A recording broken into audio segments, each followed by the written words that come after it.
Bismillahirrahmanirrahim wa bismillahirrahmanirrahim. Orang gendut bertemu orang gendut, dia berkata halo gendut. Orang pesek bertemu dengan orang pesek, dia berkata halo pesek. Orang mancung bertemu dengan orang mancung, mereka berkata halo mancung. Tetapi jikalau orang gendut bertemu dengan orang pesek, orang mancung hanya terdiam. Jadi akhirnya mereka berkata Assalamualaikum warahmatullahi wabarakatuh. Waalaikumsalam warahmatullahi wabarakatuh. Innal hamdalillah nahmaduhu wa nasta'inu wa nastaghfiruh wa na'udzu billahi min syururi anfusina wa min sayyiati a'malina. May yahdihillahu fala mudhillalah wa may yudhlil fala hadiyalah. Asyhadu an la ilaha illallah wa asyhadu anna Muhammadar Rasulullah. Rabbi syrah li sadri wa yassir li amri wahlul 'uqdatam min lisani yafqahu qawli. Amma ba'du. Pertama-tama yang paling utama dan yang paling nomor satu dan paling kita pertamakan, marilah kita senantiasa panjatkan puja dan puji syukur kita atas kehadiran Allah Subhanahu wa Ta'ala, karena atas nikmatnya lah kita bisa bersama-sama berada di ruangan musolah fakultas kita yang kita cintai ini. Dan tak lupa salawat dan salam kita haturkan kepada baginda kita, yakni baginda Nabi Muhammad sallallahu alaihi wasallam, yang mana atas beliaulah kita bisa merasakan kejayaan Islam di zaman sekarang. Beliau yang membawa kita dari zaman kegelapan menuju zaman yang terang menerang ini, dari zaman unta ke zaman Toyota. Selanjutnya saya akan bercerita tentang istri Rasulullah Shallallahu Alaihi Wasallam, yakni biasa kita kenal dengan Khadijah. Khadijah merupakan istri dari baginda Nabi Muhammad Shallallahu Alaihi Wasallam, dan Khadijah merupakan juragan kaya pada masanya.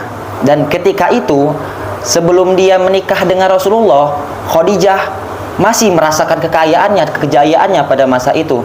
Tapi ketika dia menikah dengan Rasulullah, apa yang terjadi?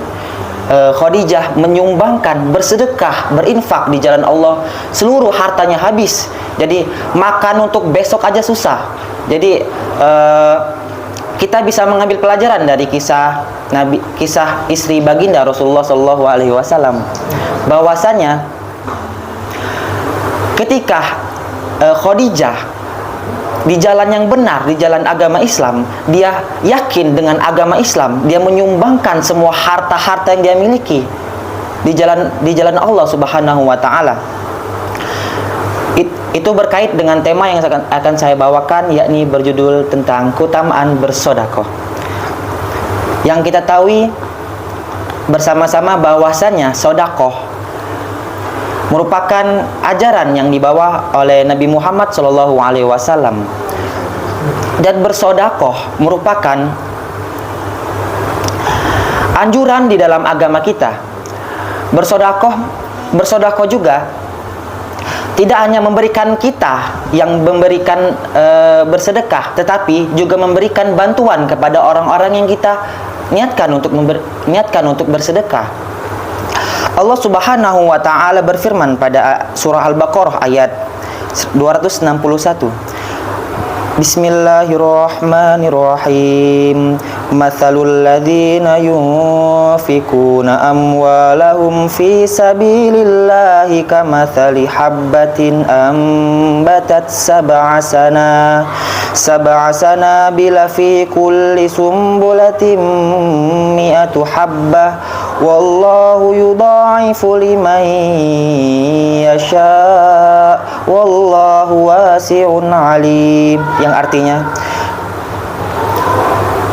perumpamaan orang-orang yang menafkahkan hartanya di jalan Allah seperti sebutiran biji yang bertumbuh 7 butir. Pada setiap butir terdapat ratusan biji. Allah melipat gandakan ganjaran bagi orang yang dia kendaki. Dan Allah maha luas karunia-Nya, lagi maha mengetahui. Dari ayat tersebut dapat kita simpulkan bahwasannya bersedekah bukan menguras harta kita, bukan menghabiskan harta kita, akan tetapi bersedekah merupakan tabungan untuk kita di akhirat nanti.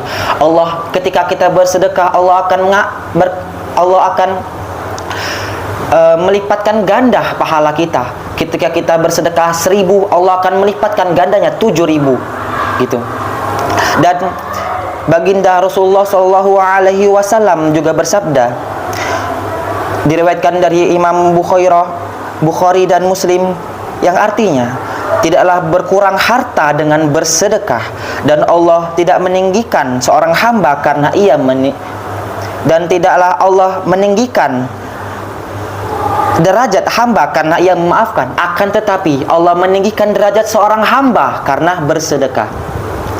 Di mata manusia semua orang, semua manusia itu sama, tetapi di mata Allah semua orang dan semua manusia itu dibedakan dengan amal dan ibadahnya. Jadi dengan bersedekah, seorang hamba Allah bisa diangkatkan derajatnya oleh Allah. Jadi salah satu amalan yang bisa kita teruskan, bisa kita amalkan, yakni bersedekah. Dan hadis diriwayatkan oleh Imam Bukhari dan Muslim, yang artinya sedekah dapat memadamkan api amaran Allah, dan sedekah juga dapat menghapuskan dosa seperti air yang memadamkan api.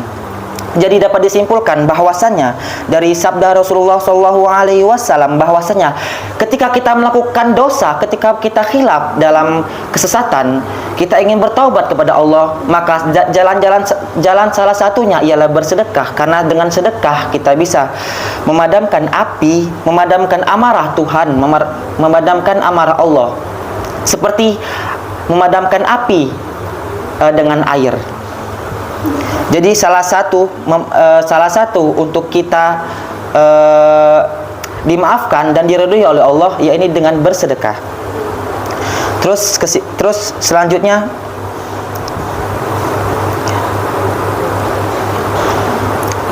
oleh karena itu sebagai umat muslim, kita harus senantiasa meningkatkan amalan kita, yakni amalan bersedekah. Dengan amalan ini akan membawa kita dan menabung untuk akhirat nanti. Karena dengan bersedekah juga bukan hanya sekedar harta, uang tok, tetapi bersedekah juga bisa dengan waktu, dengan pikiran, dengan tenaga. Jadi dengan niat dan tujuan kita yang benar lillahi ta'ala, bersedekah juga kita niatkan semata-mata karena Allah, dan itu juga insya Allah akan menjadi bantuan dan tabungan kita di akhir hayat kita nanti. Amin amin ya rabbal alamin. Terakhir, saya mengajak kepada diri saya sendiri dan teman-teman sekalian, jadikanlah sedekah sebagai kebiasaan yang rutin yang kita lakukan. Karena dengan bersedekah, Allah Subhanahu wa taala banyak sekali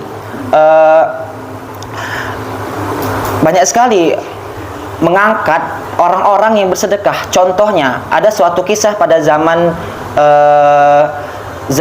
para sahabat. Ada seorang perempuan pezina, dia perempuan yang pendosa. Tapi ketika di tanah lapang, di tanah pasir, dia melihat seorang anjing lagi kehausan, hampir mati. Dan ketika itu dia berinisiatif untuk memberikan air kepada anjing tersebut. Ketika ia sudah memberikan air, Allah Subhanahu wa taala dengan segala pengampunannya, dia mengangkat derajat wanita ini dan memasukkannya ke dalam surga. Jadi dari kisah tersebut dapat kita simpulkan bahwasannya yang memasukkan kita ke surga itu bukanlah amalan kita. Umur manusia 60 tahun pada umumnya. Dan kalau ada lebih, dan amalan kita 60 tahun itu apa cukup untuk masuk surga? Yang menentukan masuk surga itu ialah dengan Maha pengampun Allah, Maha pengasih Allah yang membuat kita masuk ke dalam surganya. Jadi jangan meremehkan amalan-amalan sekecil apapun. Jikalau kita bisa melakukannya, bisa menebarkannya, amalan kecil itu akan memberikan kita syafaat di akhir hayat kita nanti. Semoga kita semua bisa bertemu di akhirat, dan semoga Nabi Muhammad memberikan kita syafaat di akhir hayat nanti. Amin amin ya rabbal alamin. Mungkin itu saja kultum singkat yang saya sampaikan bertema bersedekah. Semoga dengan penyampaian saya barusan kita bisa meningkatkan amalan bersedekah secara rutin, dan mendapatkan ridhonya Allah. Itu saja mungkin dari saya, Bu, Ibu sekalian, teman-teman. Wabillahi taufiq wal hidayah, ridha wal inayah. Wassalamualaikum warahmatullahi wabarakatuh.